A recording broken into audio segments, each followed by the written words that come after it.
One of the best parts of being in the car community is that cars come in all shapes and sizes, and in reality, even though your buddy Brad may have a new Mustang bought by his parents, you may cherish your car more, which is infinitely more valuable than a price tag. Because whether you're buying a project car, it's your first car, or upgrading from a beater, you can find an awesome mix of performance and practicality at the $5,000 price point. And I do want to preface that the cars I mention are realistic cars. I've seen so many articles saying, you can buy this 1997 Porsche Boxer, but why would you do that? We'll start with the Hondas, because at this price range, you can find a plethora of amazing cars. And so I'll start with a 5th gen Honda Prelude. Introduced in 1997, the 5th generation would only stay in production until 2001. 200 horsepower, 156 torque, which may not seem like a lot of power, but do recall that these figures are very comparable to a 2015 Civic Si, which is 15 years newer. So combine that with a 2,900 pound curb weight, 0 to 60 in 7 seconds, and a 5-speed manual, this car is a blast to drive. And if you can, look out for the Type SH model, which boasted a range of extra goodies including ATTS, aka Active Torque Transfer System.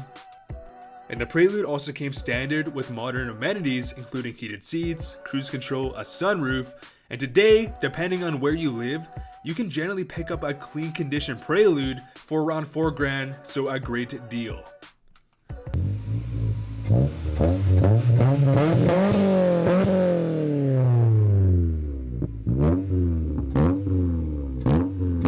Next, we have another Honda, which is the RSX Type S. And this car is not only an absolute blast to drive, but depending on the mileage and condition, I've been seeing the price on these guys go up. And just like the Prelude, the RSX had a 2-liter 200 horsepower engine that produced 142 torque. It had a newly introduced 6-speed transmission and could go 0 to 60 in a very impressive 6.7 seconds. Now, if you can't find a Type S in your area, you can get a base model RSX, but it does have significantly less power with only 155 horsepower. Still a fantastic car, but the Type S has some pretty big benefits. And honestly, if you're getting into cars or perhaps upgrading to a new ride, the RSX Type S is probably the #1 car on my list in this price range.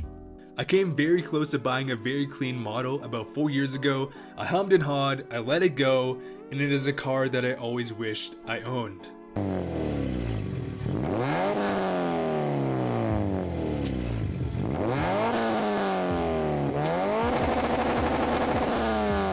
Next, we have the infamous Dodge Neon SRT4. And if you can somehow manage to find a clean example and love raw dramatic power, well, this car is for you. 220 horsepower, 245 foot-pounds of torque, and 90% of the time while you're driving, at least one of your wheels is spinning out.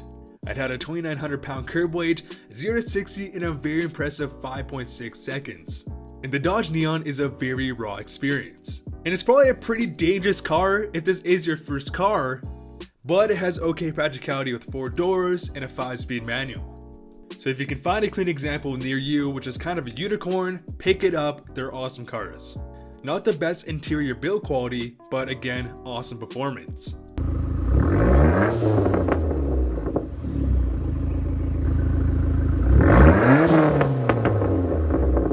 Next, we have the Mark IV GTI.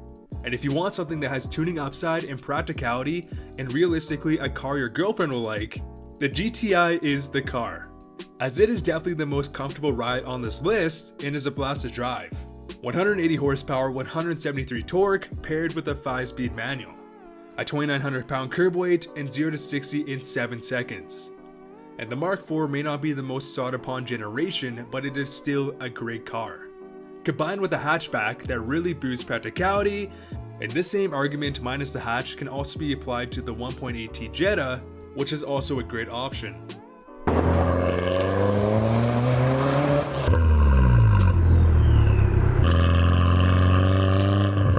Next, we have one of the most underappreciated cars of the 2000s, the Cobalt SS Supercharged. And this car received no love. Now, the look is pretty polarizing, some people love it, some people despise it, But if you don't ever plan on owning a Hellcat, a supercharger is a really cool experience. After I graduated high school, I was looking for something that had more than just, the NA engine, and I actually bought a 2007 Cobalt SS, and I really liked it. It was great on gas, the interior is nice, it came with a stock boost gauge, which I thought was pretty cool, 205 horsepower, 200 torque, 0 to 60 in approximately 6.7 seconds, and you can find a clean example for well under 5,000. And I will say, from an owner's perspective, this car was really fun to drive in a straight line and made some awesome noise, especially if you got a cold air intake, but it definitely wasn't the best handling car that I've owned.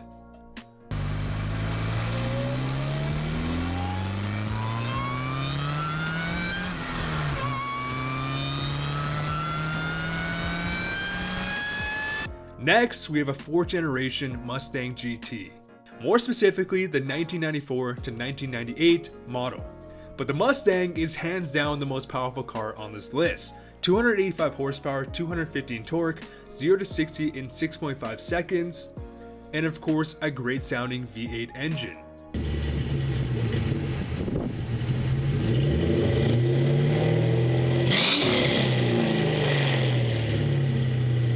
Now, if you need a 4-door or this is the only car and it snows where you live, I don't recommend it. But if you live in a warm climate and want that V8 experience, the Mustang GT is the perfect car for you, as it's a blast to drive and again makes some awesome noise.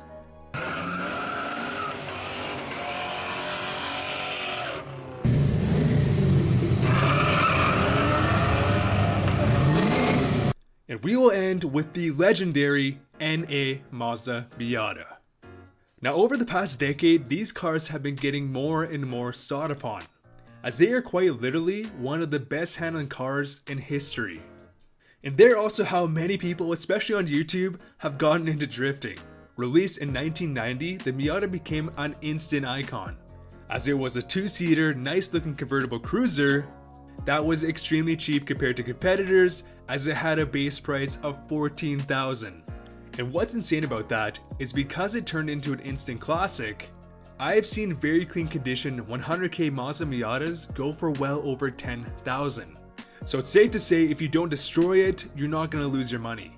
115 horsepower, 100 torque, however, it only weighed 2,000 pounds. So it was peppy and it went 0 to 60 in 8.1 seconds, tied to a 5-speed manual. So what more could you ask for? I mean, maybe a supercharger. And if you're someone who has access to a more practical car or don't live in a winter climate, the NA Miata is a car that will not disappoint you. Especially if you prioritize fun factor versus raw power and want to get into modifying, as the NA Miata has a great aftermarket and can be an awesome place to start.